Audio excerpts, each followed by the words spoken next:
Democracy का मतलब है, democracy public good, public welfare के लिए है। Democracy is for the people and by the people.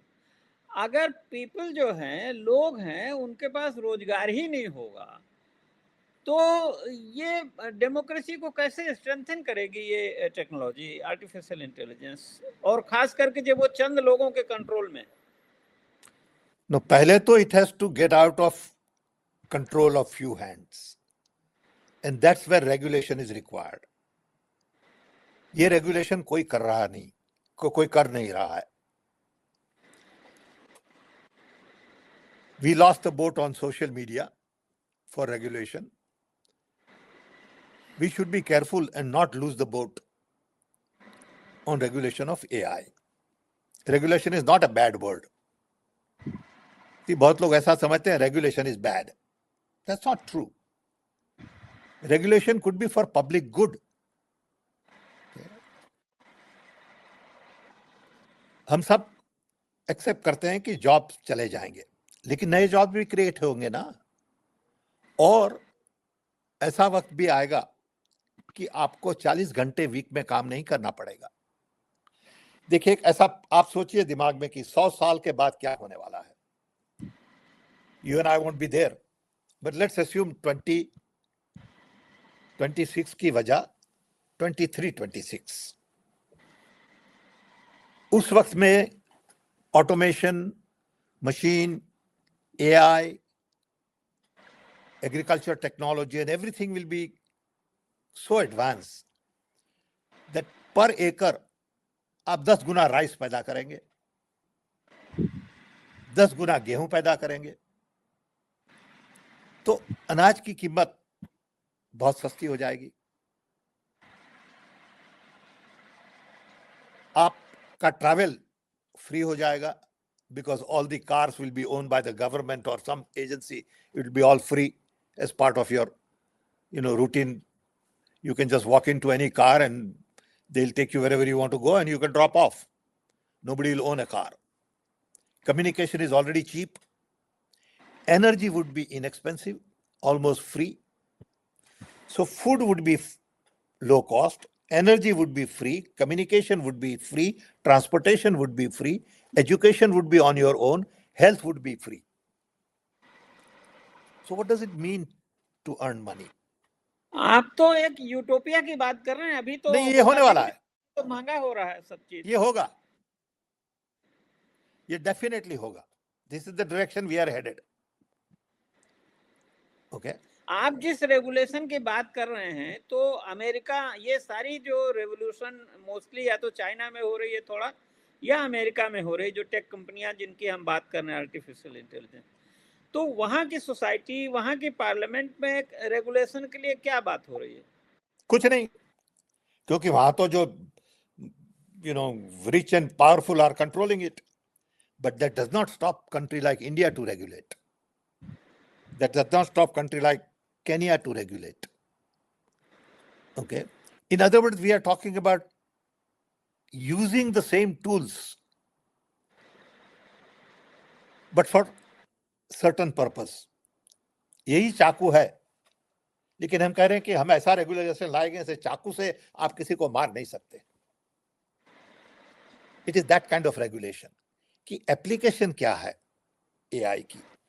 अभी दूसरा क्या है कि the whole AI is based on Western database और चाइनीज डेटाबेस। हमारा डेटा तो फीड ही नहीं किया है। हिंदी में डेटा है नहीं, तमिल में डेटा है नहीं, बंगाली में नहीं है, ओके, तेलुगु में नहीं है, गुजराती में नहीं है। जब तक हम ये डेटा फीड नहीं करेंगे, अब देखिए सब लोग बात करते हैं हिंदू धर्म की, तो कितना डेटा हिंदू धर्म के बारे में AI पे है?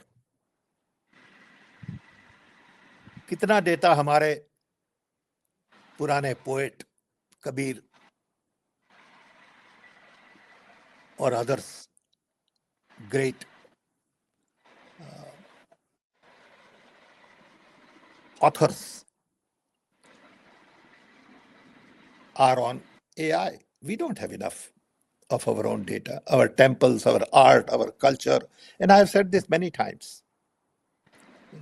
If you don't have your data, your decisions are going to be made based on somebody else's data, somebody else's logic, okay, somebody else's thinking. हमारा लॉजिक तो है ही नहीं एल्गोरिदम में.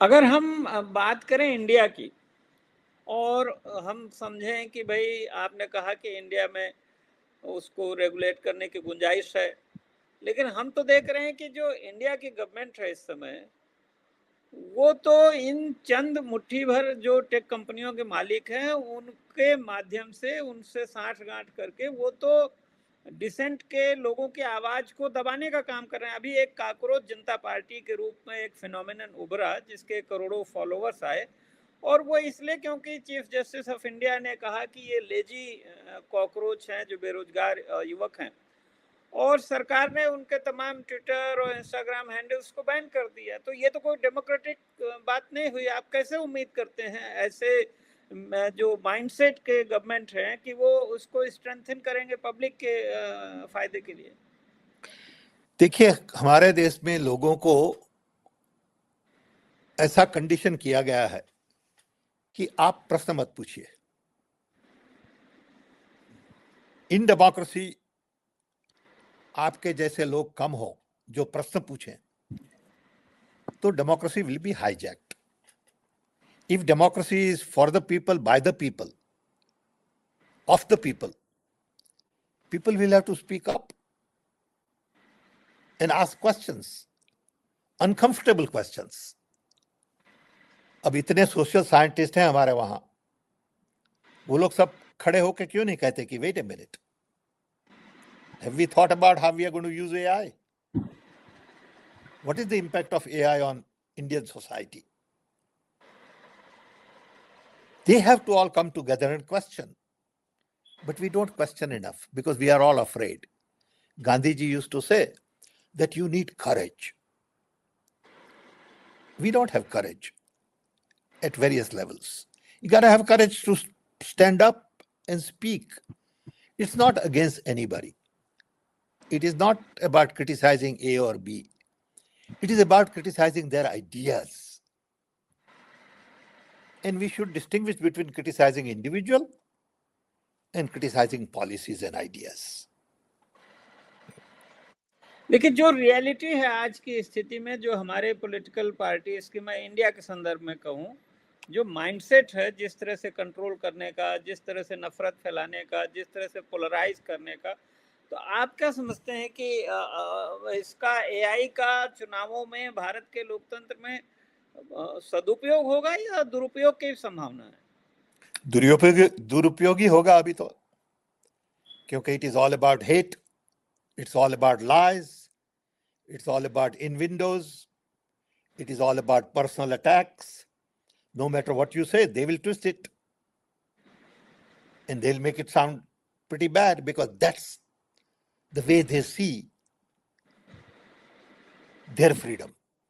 Their idea of their freedom is, I can twist anybody's tongue and make them look bad. Okay. I have seen personal attacks on me, which is all bogus. But who am I going to complain?